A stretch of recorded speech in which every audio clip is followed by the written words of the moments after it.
Xoşbəxtlik nedir? Seninle öğrendim. Sen gittin özüme, gene bilmedim. Söyle bu deliye sensiz neyleyim? Senin için darıxır, senden uzakda. Çare tekçe sensen, sensizliğime. Olmadı sevgim yetmedi, sen deme. Dağlarda dayanmaz benim derdime. Senin için çok ağır, senden uzakda. Çare tekçe sensen, sensizliğime. Olmadı sevgim yetmedi, sen deme. Dağlarda dayanmaz benim derdime. Senin için çok ağır, senden uzakda.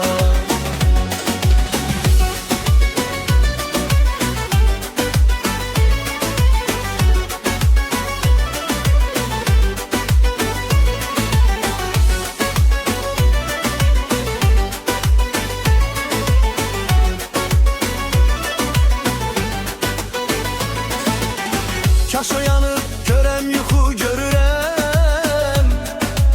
Yanımdaki sen sevincden güləm. Bil ki səbir etməkdən mən ölürəm. Senin için daralır, senden uzakda. Xoşbəxtlik nedir?